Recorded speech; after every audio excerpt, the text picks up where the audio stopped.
Hello everyone, it is your favorite panda again, and today we're going to have a very short video. Like I mentioned on my previous video, I was going to show you how to build a very simple, however, a very effective redstone clock. I do not claim that I invented this clock. However, I don't remember where I learned how to build it, so I can't really give the credit to whoever invented or whoever first posted this. All I have to say is thank you very much. This is a really good redstone clock and I use it all the time. With that being said, let's create one.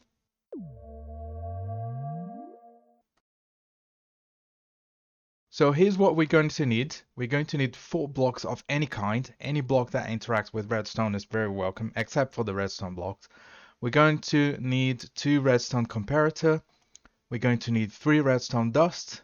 And this is optional. We're going to use a dispenser and we're going to use a hopper. There are different ways that you can use this clock. However, with the dispenser and the hopper is the most common and is the one I use the most.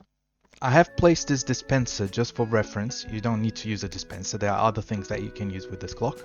And I am going to mark the ground so you see the area that we're going to use. You don't necessarily need to use any block for this, but it's really good to see what the space that you need to build this. I am going to add a block here. I'm going to add another one just so I can add another block on top of it, and one block here, another block up there. So this is the formation that you want to do with the blocks. We've got 1, 2, 3, 4 blocks here. For the next step, we're going to place the redstone. You can place it in whatever order you like. So I'm going to place redstones over there, and over there. Okay, quite simple. For the next one, we are going to place the comparators.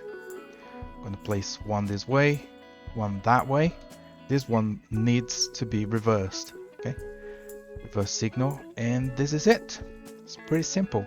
So now, if I add a hopper over there, and every time I add an item to the hopper, the dispenser will dispense that item, and every time it dispenses, or every time it receives an item, it triggers the clock. It's quite simple, but let's see in action over here. Alright, so here I've got the other redstone clock. If you watched my previous video, you see that I'm using chunk hoppers, and as the dispenser is just at the edge of the chunk, it will shoot the item. This one's going to collect. It will shoot the item on the other chunk. That will collect, that will shoot, and this one will collect, and it will just create this repetition.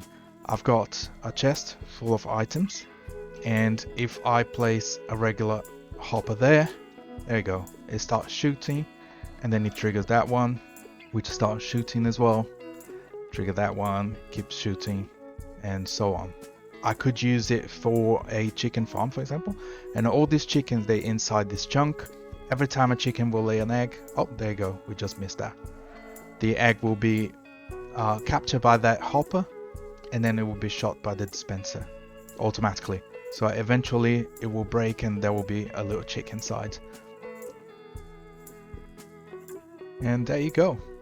Just make sure that you're not forgetting to set the filter to be an egg if you are using a chunk hopper, because if you don't set the filter, the dispenser will dispense anything that falls into this chunk and will automatically collect it and keep shooting forever. Here's another use for the clocks. Every time it's triggered, it will generate a signal, but that signal is only 1 redstone strong. You can't really do anything with it, so you would have to add a repeater after the signal, and from the repeater then you can extend the redstone signal. Right, in this chest I've got some grass block, and if I add a hopper here, it will trigger the redstone clock and you're going to have that little clock functioning. And there you go, it's a very simple clock. However, it's up to your imagination how you use it. If you enjoyed this video, please consider subscribing, and if you want to come and say hello, the IP address is on top of the video. It would be great to see you. Take care.